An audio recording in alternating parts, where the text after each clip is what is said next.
The dinner party in their Seattle penthouse was picture perfect. Crystal stemware catching the light, jazz humming softly in the background until Ethan saw his wife's hand linger on her colleague's lower back for exactly 2 seconds too long. It wasn't the touch that broke him, but the comfort in it. It was the intimacy of a wife, just not with her husband. In that silent moment, surrounded by their laughing friends, Ethan decided he wouldn't scream or fight. He would simply erase himself from existence, leaving behind a single letter that she wouldn't find until the damage was irreversible. If stories about the quiet devastation of betrayal and the haunting price of secrets linger in your mind long after you've read them, stay with me because we are just opening the door. The rain in Seattle didn't wash things clean. It just made everything glisten, highlighting the cracks in the pavement and the streaks on the windows. Ethan Quell stood by the floor-to-ceiling glass wall of his living room, a tumbler of untouched scotch in his hand. The house, his magnum opus as an architect, was a marvel of canalvered steel and cedar designed to bring the outside in. Tonight, however, it felt like a terrarium. He was the specimen on display and the 20 guests drinking. His wine were the observers. "Ethan, darling, you're brooding again." The voice belonged to Elena. She swept into his peripheral vision, a vision in emerald silk that clung to her frame with practiced elegance. She smelled of rain and Chanel No. 5. The scent she wore for board meetings and lately for her late night strategy sessions. "Just thinking, Elle," Ethan said, turning to face her. He forced the corners of his mouth upward. It was a muscle memory, that smile. "Well, stop it," she whispered, her hand brushing his lapel, smoothing a non-existent crease. "Julien is telling that story about the IPO launch in Silicon Valley. You need to come laugh. It's good for business." "Right, Julien?" Ethan looked past her shoulder. In the center of the sunken living room, Julien Thorpe held court. He was younger than Ethan, sharper with the kind of aggressive energy that sucked the air out of a room. He was a venture capitalist with a shark's grin. And currently, he was Elena's big jazz client, and Ethan knew with a certainty that settled in his gut-like lead. He was also her lover. Ethan followed his wife back into the fray. He watched the way she moved, efficient, magnetic. As approached the group, Julien didn't look at her face. His eyes flickered to her waist, then up. It was a micro-expression, a flash of possession that lasted less than a second. "So, Ethan," Julien boomed, raising his glass. "Elena tells me you're designing the new wing for the art museum." "Impressive stuff." "It's in the early stages," Ethan said, his voice level. "He's being modest," Elena interjected, stepping up beside Julien. She didn't stand next to Ethan. She stood at the apex of the triangle, slightly closer to Julien. "He stays up all night working on the blueprints. I hardly see him anymore." The group chuckled politely at the trope of the overworked husband. Then it happened.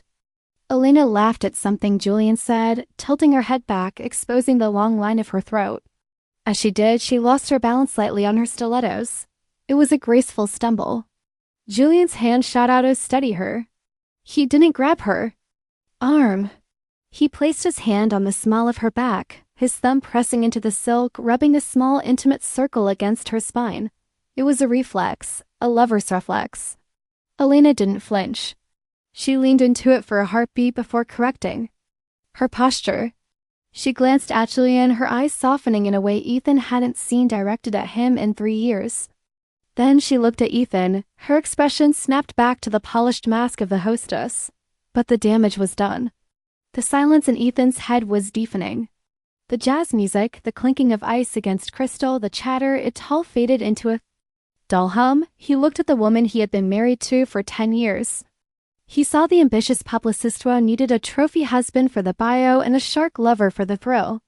He realized with terrifying clarity that if he started screaming now, if he flipped the coffee table and demanded the truth, she would only spin it. She would make him look paranoid. She would gaslight him until he apologized. "No," Ethan thought, taking a sip of the scotch that suddenly tasted like ash. "I won't give you the satisfaction of a scene." "Excuse me," Ethan said softly. "I need to check on the wine in the cellar." "Take your time, darling," Elena said, already turning back to Julien. Ethan walked out of the living room, down the floating staircase, and into the cool silence of the lower level. He didn't go to the wine cellar. He went to his study and locked the door. He sat in his leather armchair and looked at the wall of books, specifically at a pristine hardcover copy of The Great Gatsby sitting on the side table. Elena had bought it 6 months ago, claiming she wanted to revisit the classics for her book club. It had moved 3 in 6 months, only when the housekeeper dusted. Ethan pulled a notepad from his desk drawer. He uncapped his fountain pen. The ink was black, permanent. He wasn't going to fight for her. He was going to let her have exactly what she wanted. A life without him, he began to write. The following week was a masterclass in performance. Ethan went to work.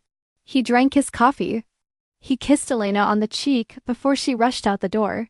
Her phone already pressed to her ear, discussing crisis management for a senator scandal. She was so good at managing other people's disasters that she didn't notice the one quietly forming in her own hallway. Ethan treated his departure like a complex architectural project. It required structural integrity, precise timing, and a foundation that wouldn't crumble under scrutiny. He didn't drain the joint accounts that would trigger alerts on Elena's phone. Instead, he utilized that separate inheritance trust left by his grandmother. Money Elena knew existed but deemed too small to care about compared to her bonuses. He liquidated the portfolio slowly, converting it into cryptocurrency and untraceable cash, moving it through a series of accounts until it vanished into a secure offshore holding. He began to archive his life. He backed up his design files too. A hard drive he would take with him and wipe the local servers. He shredded documents. He canceled subscriptions, setting termination dates for the end of the month. Every action was deliberate, a silent severing of the tethers that bound him to Seattle. The hardest part wasn't the logistics. It was the dinner. Conversations. On Thursday night, they actually ate together. Elena was in high spirits. She poured herself a glass of Pinot Noir and kicked off her heels. God, Julian is demanding, Cheap said in rolling her eyes, though her voice held a thrill that betrayed her complaint. He wants the press release for the merger to be poetic. Can you believe that? A poetic venture capitalist. He sounds passionate, Ethan said, cutting his steak with surgical precision. He is, Elena said too quickly. She took a long sip of wine. Oh, by the way, how is your reading coming along? I saw you looking at the bookshelf the other night. Ethan paused. Fine. I was just organizing. How about you? How is The Great Gatsby? Elena blinked for a microcond. There was a blankness in her eyes, the look of a student caught unprepared for. A quiz. Then the mask slid back into place. Oh, it's tragic, she sighed, swirling her wine. I'm nearly finished the way Fitzgerald describes the parties. It's just so decadent. I love it. Ethan nodded slowly. The green light, he said. Exactly. She smiled, relieved to have a hook. The green light, it's beautiful. She hadn't opened the book. The bookmark was still on page 12, exactly where it had been for 6 months. She was lying to him about a paperback novel with the same ease she lied about where she spent her Tuesday nights. That night, while Elena slept, the deep, guiltless sleep of the self-assured, Ethan returned to his study. The letter lay on his mahogany desk. It wasn't a rant. There were no expletives, no tear stains. It was 3 pages of handwritten text penned in the study block lettering of a draftsman. It laid out the timeline of her betrayal, not as an accusation, but as data. He chronicled the dinner she missed, the specific lie she told, and the exact moment at the party when he realized he was no longer her husband, but a prop in her curated life. He folded the letter into a thick cream-colored envelope. On the front, he wrote a single word, Elena. He walked over to the bookshelf. He pulled down The Great Gatsby. The spine cracked slightly as he opened. It was stiff from disuse. He turned to the middle of the book. Chapter 7, the climax, where everything falls apart in the heat of the summer. He slid the envelope between the pages. It fit perfectly, disappearing into the text. He closed the book and placed it back on the shelf, aligning it precisely with the edge of the wood. If Ella naturally cared about the things she claimed to love, she would find it. If she was the woman she pretended to be, the letter would be found. In a day, but Ethan knew better. He was banking on her vanity. He was betting his final words on the fact that his wife loved the idea of reading more than the act itself, just as she loved the idea of marriage more than the husband standing in the shadows. He turned off the desk lamp. The room plunged into darkness. Everything was ready. Now he just had to wait for the rain to stop. Tuesday arrived with the predictability of a metronome. The sky over Seattle was a bruised purple, threatening a storm that never quite broke. Elena was packing for San Francisco. "It's going to be a nightmare," she said, folding a black cocktail dress that seemed excessive for a tech conference. She checked her reflection in the hallway mirror, adjusting her earrings. "Julian wants to meet with the investors at dinner, which means I won't get back to the hotel until late." "Don't wait up for my call." "I went," Ethan said. He was standing in the kitchen holding a mug of coffee he had no intention of drinking. "You're Thebist," she said distractedly. She breezed past him, trailing the scent of ambition and floral perfume. She didn't kiss him. She didn't even look him in the eye. She had just tapped her phone screen, checking a message that made the corner of her mouth twitch upward. "I'll see you Friday." "Goodbye, Elena," he said. The finality in his voice was heavy, but she was already out the door, the click of her heels. On the pavement, swallowed by the closing of the heavy oak door. Ethan waited until he heard her Range Rover pull out of the driveway. He watched from the window as the taillights disappeared around the bend. Then he moved. He didn't rush. Rushing led to mistakes. He washed his coffee mug, dried it, and placed it in the cupboard, handle facing right, exactly aligned with the others. He walked through the house room by room. He straightened the throw pillows. He adjusted the blinds. He wanted the house to look perfect, untouched. A pristine stage set waiting for actors who would never return. He went to the master bedroom. On his bedside table, he placed his wedding band. It was a simple platinum band scratched from years of drafting and site visits. He placed it next to the lamp, not in a box, but out in the open. A small cold circle of metal. He picked a single duffel bag, no suit, no architectural tools, just 3 days off clothes. A burner phone he had bought with 2 weeks ago and his passport. He took the hard drive containing his portfolio. He walked out of the house at 11 on Quay a.m. He didn't lock the front door. He drove his Audi A6 to the Seattle ferry terminal. The mid-morning traffic was light, the wipers rhythmically slicing away the drizzle. The city looked gray and still cold, a reflection of how he felt inside. Numb, he pulled the car into a parking spot on the upper deck of the garage overlooking the water. He put the car in park. The engine purred a sound of refunded engineering. Ethan took a breath. He reached into his pocket and pulled out his wallet. He took his credit cards and eyed the ones linked to Ethan Caldwell, architect, and left them on the passenger seat. He left the keys in the ignition. He opened the door and stepped out into the wind. The air smelled of salt and diesel. He didn't look back at the car. He didn't look back at the skyline where his building stood. He shouldered his duffel bag, pulled up Thekkelarge's coat, and walked toward the pedestrian exit. He wasn't taking the ferry. He walked 3 blocks to Abu's stop where a line of commuters waited, heads bowed against the rain. He blended in instantly. Just another man in a gray coat in a gray city. As he boarded the bus that would take him to the Amtrak station, his phone, the old one, the one Elena knew, buzzed in his pocket. A text message. He didn't look at it. He took the phone out, powered it down, and as the bus crossed a bridge over a canal, he dropped it out the window. It fell silently into the dark water below. Ethan Quell was gone. Eleanor returned to Seattle on Friday evening, flushed with the residual high of her time with Julian. The conference had been a success, both professionally and personally. She hummed softly as she keyed in the code to the front gate, the tires of her Range Rover crunching over the gravel. The house was dark. That was the first fracture in her mood. Ethan always left the porch lights on for her. He was predictable that way, a creature of habit who ensured her path was always lit. Elena frowned. Checking her phone. No messages. She parked and walked to the front door. It was unlocked. A cold prickle of unease ran down her spine. Not fear for safety, but a sudden, sharp annoyance.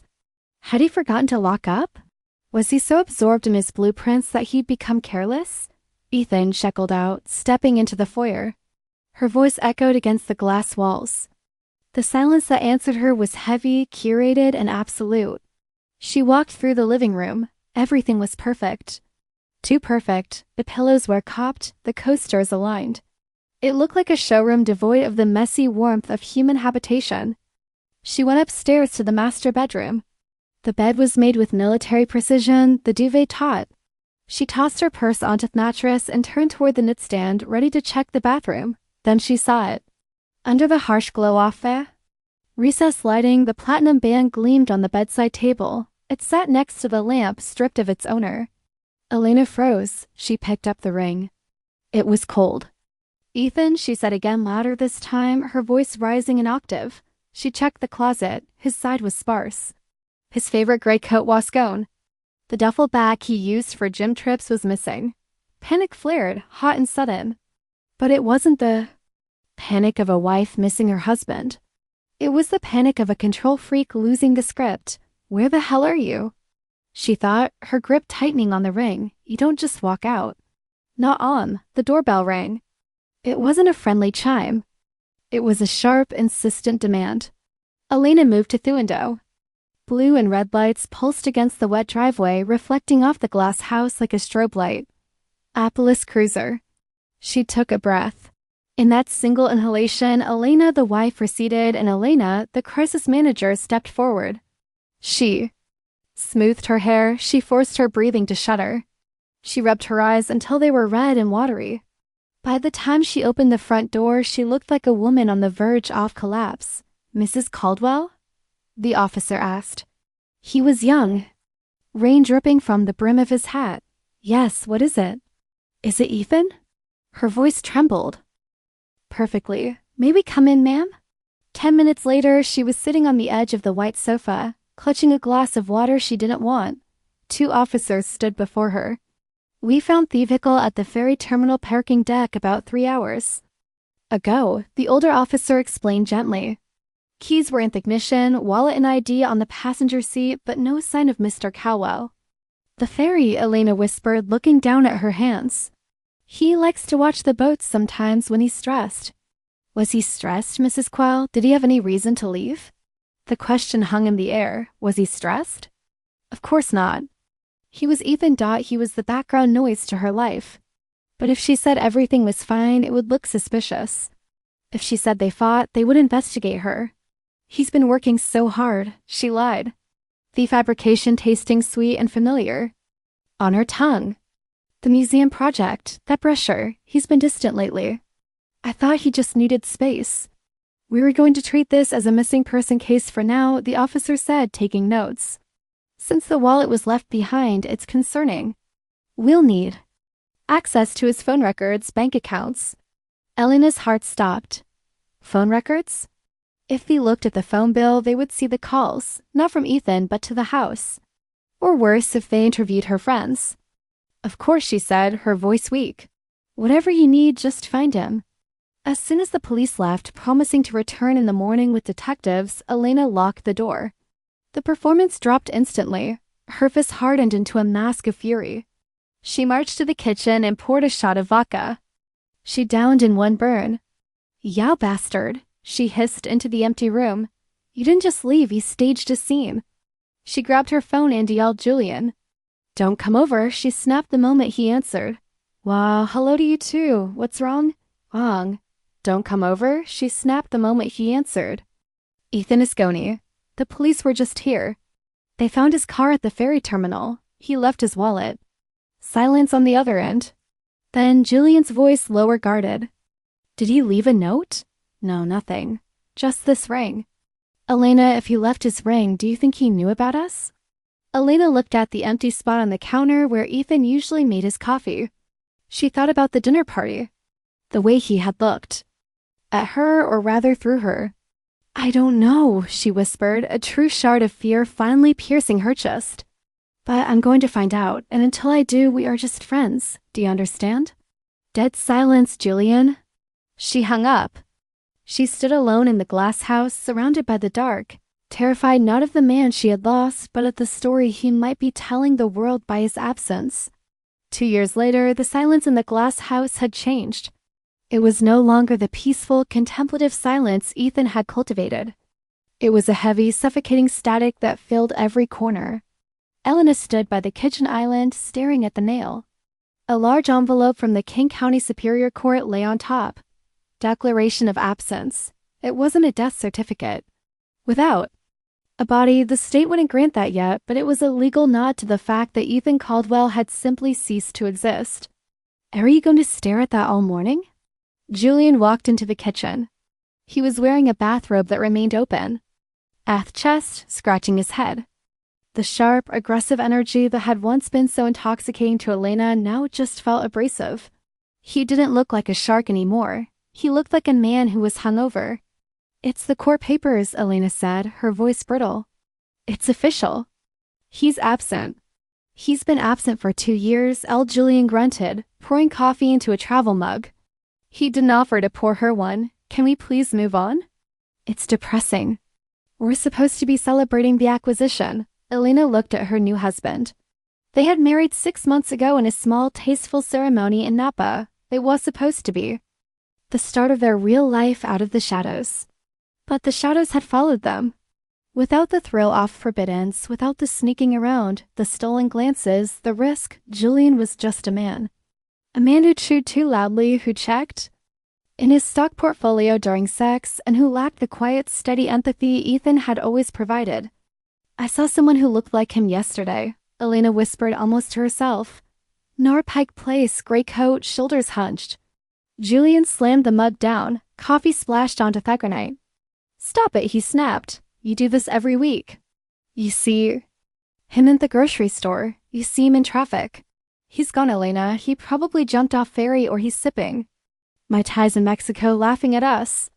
Either way, he doesn't care about you. He didn't take the money, she argued, the old defensive reflex kicking in. You don't just walk away from a life like this without money. He walked away from you, Julian said crew. The words hung in the air, sharp and undeniable. Julian grabbed his keys. I'm going to the office. I'll be late tonight. Strategy session? She asked, a bitter edge to her voice. It was the same excuse she used to give Ethan when she was needing Julian. Julian didn't answer. He just walked out the door. Elena was left alone in the house that Ethan built. She walked into the living room. The furniture was different now. Julian preferred modern Italian leather, cold and stiff, but the bones of the house were still Ethan's. The way the light hit the floorboards at 10 a.m., the angle of the cedar beams, it was all him. She sat on the sofa and looked at bookshelf. It was cluttered now with Julian's business biographies and awards. Tucked away in the corner, almost pushed out of sight, was the row of classic novels she kept for appearances. She felt a wave of exhaustion so deep it made her bones ache. She had won. She had the man shuaned. She'd saved her reputation by playing the grieving abandoned wife who eventually found solace in the arms of a friend. The narrative was perfect, but she couldn't sleep. Every time she closed her eyes, she saw Ethan's face at that last dinner party. She replayed the moment she let Julian touch her back. She realized now that Ethan hadn't been looking at the floor. He had been looking at the reflection in the window. He had seen it all. The not knowing was a torture she hadn't anticipated. If he was screamed, she could have screamed back. If he had divorced her, she could have fought for assets. But this Thesalon eraser, it made her feel small. It made her feel like she was the one who had disappeared, fading into a version of herself she didn't recognize. She stood up and walked to the window, pressing her hand against the cold glass. Where are you? She whispered to the gray city. Damn you, Ethan, where are you? The house offered no answer, only the sound of the rain starting again, tapping against the roof like 1,000 fingers asking to be let in. 5 years is a long time to hold your breath. But standing in the center of the living room, Elena felt as though she hadn't exhaled since the night of the dinner party. The house was no longer a home. It was a staging ground for failure. Cardboard boxes formed unstable towers against the glass walls. The furniture, Julian's cold Italian leather, and the few remaining pieces of Ethan's custom work had been sold or shipped to storage. The for sale sign in the front yard had finally been slapped with a sold sticker, but the victory felt hollow. They weren't moving up, they were downsizing. Julian's venture capital firm had taken a massive hit from a bad bet on a biotech startup, and Elena's crisis management firm had quietly lost its 2 biggest clients. Are you going to stare at the dust or actually pack the library? Julian shouted from the hallway. He was pacing, phone pressed to his ear, trying to salvage a deal that was already dead. His voice grated on her nerves like sandpaper. I'm doing it now, Julian. Elena snapped back. Though she lacked the energy for a real fight, their arguments had become cyclical and exhausting. A loop of blame regarding money, status, and the ghost of the man who had built this house. Elena walked over to the built-in bookshelves. This was the last corner to be cleared. It was dusty. She hadn't touched these shelves in years. The housekeeper had been let go 6 months ago to cut costs, and the neglect showed. She grabbed Abu's and started shoving books into it indiscriminately. Business manuals, travel guides, memoirs of politicians she no longer respected. She didn't care about the spines or the condition. She just wanted them gone. She wanted this house gone. She wanted to erase the memory of the life she was supposed to have. She reached for the top shelf, her fingers brushed against the row of classic novels. The props she had bought to make herself look more intellectual, more grounded, War and Peace. Moby Dick, The Great Gatsby, Elena, the movers are here in 10 minutes. Julian yelled, banging on the front door frame. Startled, Elena jerked at her hand back. The movement was clumsy. Her wrist caught the edge of The Great Gatsby. The book tumbled from the shelf. It didn't land flat. It hit the hardwood floor spine first with a sharp crack, then flopped open. Elena sighed, irritated. She bent down to pick it up, intending to toss it into the donation pile. That was when she saw it. Resting against the white page of Chapter 7, stark against the black type, was a cream-colored envelope. It had aged over the last 5 years. The edges were slightly curled, the paper taking on the color of old bone. Elena froze, her hand hovered inches from the book. The room seemed to tilt. The noise of Julian shouting at the movers outside fitted into a distant underwater murmur. She knew that handwriting. The block letters were precise, architectural, unhurried. Elena, her breath caught in her throat. She looked from the book to the empty shelf, then back to the envelope. It had been there. It had been there the whole time. Through the police investigations, through the sleepless nights, through her marriage to Julian, through 5 years of wondering if he was dead or alive, all she had to do was open the book she lied about reading. Her hands trembled violently as she reached out. She touched the envelope. It felt heavy, weighted with 5 years of silence. Elena, what is the holdup? Julian stormed into the room. He stopped when he saw her kneeling on the floor, clutching a piece of paper like it was a holy relic. What is that? Elena didn't answer. She couldn't. She looked up to him, her eye wide and glassy. She wasn't seeing Julian. She was seeing the past rearranging itself. Every assumption Shah had made shattering into dust. It's from him, she whispered, the sound barely escaping her lips. Who? Julian asked, impatient. Ethan. She slid her finger under the seal of the envelope. The paper tore with a sound that seemed to rip through the silence of the empty house. The letter was 3 pages long, written on heavy bond paper that felt cool against her sweating palms. The ink hadn't faded. It was as black and sharp as the day Ethan wrote it.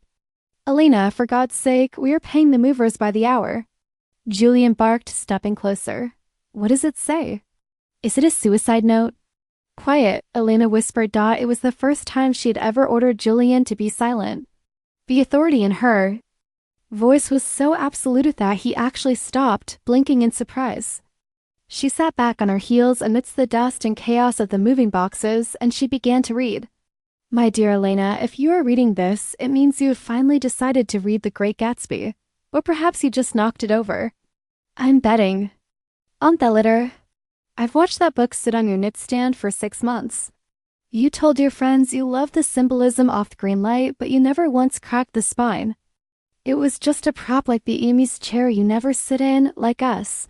Elena's breath hitched. She looked at the date at the top of the page. October 14th, 5 years ago, the day before he vanished.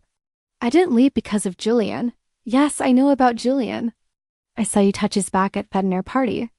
I saw the way you looked at him like he was the oxygen, and I was just the room you were standing in. Beaut affairs happen. People make mistakes. We could have survived an affair. Elena, I could have forgiven that. What I couldn't forgive and what I couldn't live with was the realization that I had become invisible to you. You didn't just lie to me. You performed for me. You performed happy wife just like you performed intellectual reader with this book. So I decided to conduct a simple experiment. I'm placing this letter here in the one place you would find it if you were the woman you claim to be. If you find this within a week, I'll be at the cabin on the peninsula. I'll wait for you. We can talk. We can fix this if you find this in. A month I'll be gone, but I'll still be reachable through the firm lawyers. We can handle the divorce like adults. But if you find this years from now, well, that gives an answer, doesn't it? It proves that you never looked. You never cared to look deeper than the surface. You were so busy managing the perception of our life that you didn't notice the life itself had left the building. I am not dead, Elena. I am just dead to you. Because to be with you is to be alone. Don't look for me. You already have what you wanted. You have the stage. You have Julian. You have the applause. Goodbye, Ethan. A sound tore from Elena's throat. A raw, ugly sob that echoed off the empty glass walls. It wasn't the delicate cry of a victim. It was the guttural sound of a woman realizing she'd been the architect of her own haunting. What? Julian demanded, his patience snapping. He reached down and snatched the last page from her hand. Don't, Elena lunged, but he was already reading it. Julian scanned the page. His face went from annoyed to flushed. He read the part about himself. He read the part about the test. He looked down at Elena, who was trembling on the floor, and then looked at the book lying open next to her. He played you, Julian sneered, tossing the paper back down like it was contaminated. The son of a played you. He was mocking us this whole time. No, Elena whispered, clutching the pages to her chest, crumping the pristine handwriting. He wasn't mocking us, Julian. He was waiting. She looked around the empty living room. 5 years, she had spent 5 years playing the martyr. 5 years spinning the story of the abandoned wife. 5 years tormented by mystery. And the answer had been sitting 3 feet away from her bed, gathering dust. He hadn't run away. He had simply stepped behind a curtain she refused to open. We have to go, Julian said cold, turning his back on her. The buyers are doing the final walkthrough at noon. I'm not going with you, Elena said. Julian stopped. Excuse me? I'm not going to the new apartment, she said, standing up. Her legs felt weak, but her mind was suddenly violently clear. I have to go. Go where? He said, don't look for him, Elena. It's been 5 years. He's probably remarried. He hates you. I know, Elena said, tears streaming down her face, ruining the perfect makeup she'd applied that morning. I know he does, but I can't live the rest of my life being the woman who didn't open the book. She grabbed her purse. She left boxes. She left Julian standing in the center of the hollow house. She walked out into the rain, the letter burning a hole in her pocket, knowing exactly where she had to go, even if she was half a decade too late. Bar Harbor, Maine was a world away from the steel and glass of Seattle. Here the air smelled of brine and pine needles, and the houses were weathered clapboard, sturdy against the Atlantic wind. Elena sat in a rental car parked across the street from a small architectural firm. The sign above the door read simply, Caldwell and Associates. It had taken her 3 weeks to find him. She'd bullied the information out of his old law firm, threatening lawsuits until a junior associate cracked. She'd flown across the country, fueled by a manic need to explain, to apologize, to scream. She wasn't sure which. She just needed him to look at her. The door opened. Elena's heart hammered against her ribs. She gripped the steering wheel, her knuckles white. Ethan stepped out. He looked different.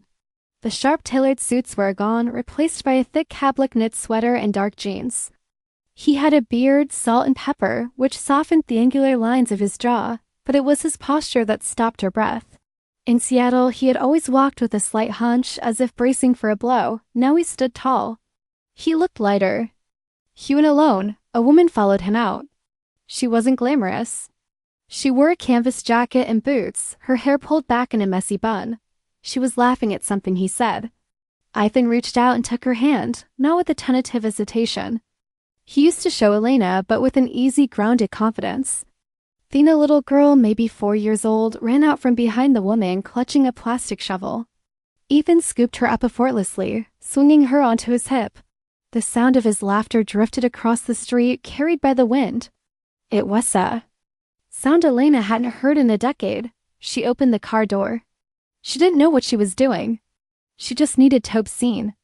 She needed to puncture that perfect bubble. Ethan. Her voice was thin in the coastal air. Ethan stopped.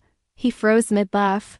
He turned slowly, the smile fading from his face, replaced by a look of confusion that quickly sharpened into recognition. He said something to the woman. She glanced at Elena, then nodded, taking the child from his arms and guiding her back inside the office. Ethan walked across the street. He didn't run. He didn't look angry. He looked polite. He stopped 3 feet away. From her, Elena, he said. His voice was calm, devoid of the shaking rage she felt inside. I found the letter, she choked out. I found it in the book, I figured, he said. It's been 5 years, Elena. I didn't know, she pleaded, tears spilling over. I didn't know you felt that way. If I had known, you did know, he interrupted gently. You just didn't care to look, and that's okay. It's over now. How can you say that? We were married for 10 years. I'm alone, Ethan. Jillian, Andy, it's a disaster. She waited for him to smirk. She waited for him to enjoy her misery. That's what she would have done, but Ethan didn't smirk. He looked at her with a profound, crushing pity. I'm sorry to hear that. What? He said, and she realized with horror that hem in it. He wasn't holding a grudge. He was indifferent. But I have a life here, a family. That could have been us, she whispered. Ethan shook his head slowly. No, it couldn't because you never saw. Me, Elena, you only saw what I could do for you. Sarah, she sees me. He checked at his watch. It was a dismissal. I have to go. Please don't come back here. Let it be. Ethan, wait. Goodbye, Elena. He turned around. He didn't hesitate. He walked back across the street, his boots crunching on Theckerville.